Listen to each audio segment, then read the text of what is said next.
saying, Jiu-Jitsu principles haven't changed since day one. What made my grandfather effective against Fred Ebert or Wladek Dzivistko, or what allowed him to survive for 13 minutes against Kimura, is the same. What is that? Survival mindset, efficiency of energy, natural body movements.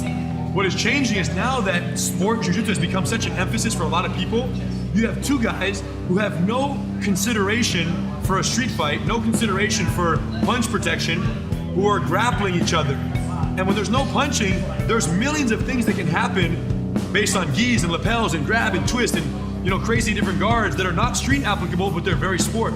So most of the ridiculous growth has been in the sportive realm because there's no limit in terms of keeping it real. You don't have to worry about keeping it real. Just grapple.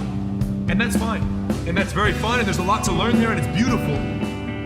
But my concern is that if that sport growth continues and people don't remember that that is different than street, it's not the same. People learning sport are being confused in thinking that they're getting ready for a fight, but they're not.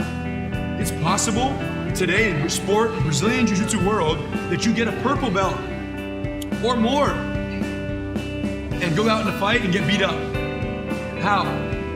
Sport Jiu-Jitsu, the distance of a sport Jiu-Jitsu match is different than the distance of a street fight. In sport Jiu-Jitsu, you can be in butterfly guard, grabbing some sleeves. If you do that in a street fight, you get knocked out. In a street fight, you have to close the distance, and you have to manage the distance more effectively between you and the bad guy, because in a street fight, the only thing that matters is distance management for punch protection. You see Royce in the original UFC, he's like this. Why was he doing this? Distance management. He was measuring stick. He wasn't trying to punch anybody. He was trying to say how far he is, so that he knew when it's time to clinch.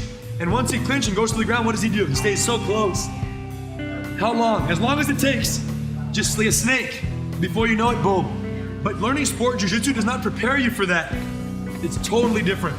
That's my concern with the growth of the tree. So do you think that at some point the sport of jiu-jitsu and competitive level will actually take over the core of jiu-jitsu that your grandfather? No, it's not as long as I'm alive. As long as I'm alive, street self-defense jiu-jitsu will always exist. Because that's what that's what Gracie Academy is 100% dedicated to, is the preservation and perpetuation of the jiu-jitsu that can be used to beat bigger guys in real fights. Now, you know what's crazy? Is why did you show up to learn jiu-jitsu to begin with? When you first went, when you first said, I want to learn that, what was it? What did you see? What did you see that made you want to learn though? The smaller guy beats up the You big saw guy. Royce do his thing. Right. You saw a little Royce go in there and beat the giant. Now what's crazy is that that's what the whole world wants to learn. When they walk in those doors, they're not coming here to earn a point. They're not coming here to fight someone their same size. Right. The reason someone shows up, and this is not just for jiu-jitsu, this is for any martial art. The reason someone shows up to a martial arts school is for martial combat preparation. Of course, the fitness is good, the camaraderie is good, and the sport is fun. But those are byproducts. The reason someone shows up is so they don't get beat up. Because you know and I know that when you can't get beat up, you feel invincible. And when you feel invincible, you're a better brother, you're a better father, you're a better businessman, you're a better husband, you're a better family, you're better at everything that you do. Better in your job when you have confidence. But what does confidence come from? Not from a point. Confidence comes from knowing that if a giant walks by, you look at him and you don't think to yourself, oh no. You think to yourself, how interesting.